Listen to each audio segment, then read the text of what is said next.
Assalamualaikum warahmatullahi wabarakatuh. Om Swastiastu, Namo Buddhaya, salam sejahtera, salam kebajikan buat kita semua. Perkenalkan saya Khairul Fajri. Pada malam ini akan berkesempatan menerangkan kembali atau membuka kembali membahas wacana apa itu COVID-19. COVID-19 yang telah merubah pola tatanan hidup masyarakat dunia hingga saat ini. Merubah pola dari kehidupan lama menjadi kehidupan dengan pola yang baru. Apa itu COVID? COVID-19 atau yang terkenal dengan coronavirus 19. Next. COVID-19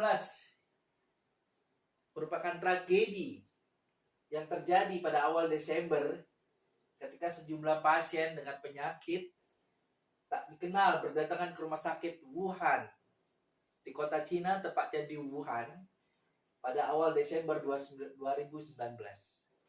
Next.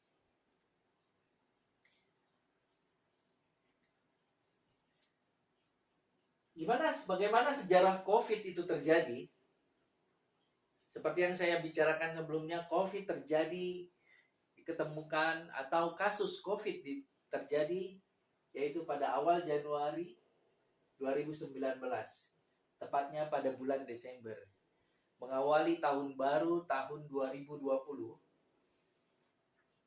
Penyebabnya sebuah coronavirus jenis baru. Seorang pasien berusia 61 tahun merupakan korban pertama yang meninggal akibat COVID-19.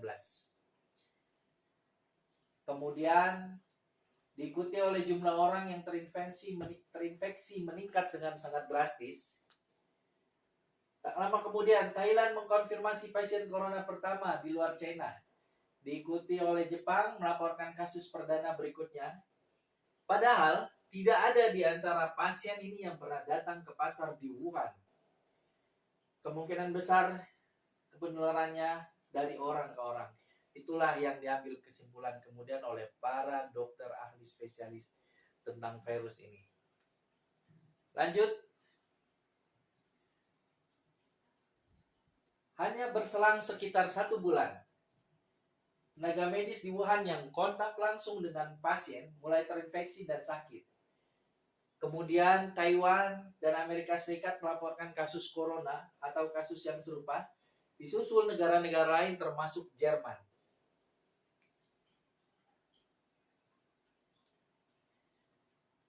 Berselang 1 bulan kemudian, pada bulan Maret tahun 2020, sudah 160 negara melaporkan terjadi kasus yang serupa atau kasus corona.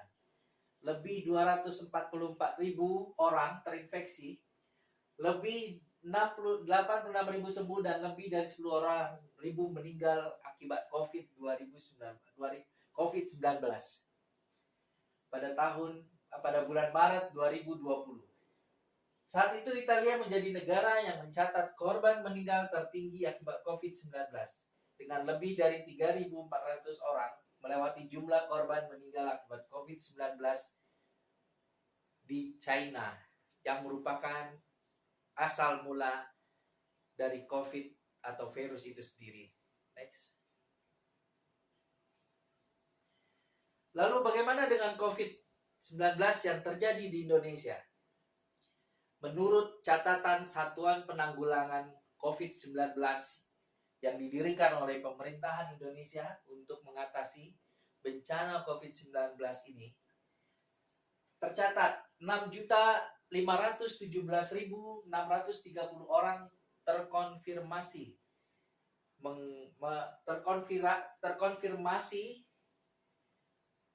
mengalami COVID atau terinfeksi dengan COVID-19 dengan penambahan 4.717 kasus hingga hari ini. Kemudian dari 6.517.630 orang, terdapat 6.322.920 atau 97% sembuh dari COVID-19. Tetapi terdapat 158.807 orang meninggal atau hanya 2,4%-nya. Indonesia melakukan spesimen pemeriksaan COVID-19 dengan total 110.783.338 orang dengan 71.740.386 orang total orang yang diperiksa. Kemudian apa langkah Indonesia untuk menanggulanginya, yaitu dengan melakukan vaksinasi. Vaksinasi telah dilakukan sebanyak 205.184.682 orang. Vaksinasi pertama. Dan 171.979.021 orang total telah dilakukan vaksinasi kedua.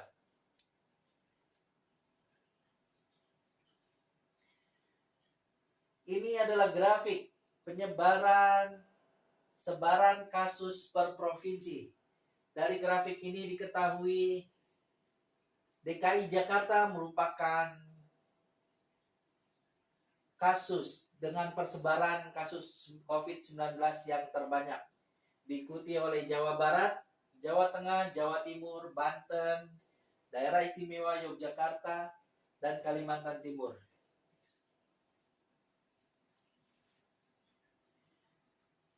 Perkembangan kasus terkonfirmasi positif COVID-19 per hari. Pada Juni 2021, grafiknya sangat meningkat. Kemudian Januari 2022 sempat naik lagi. Kemudian turun melandai hingga Juli dan hingga saat ini.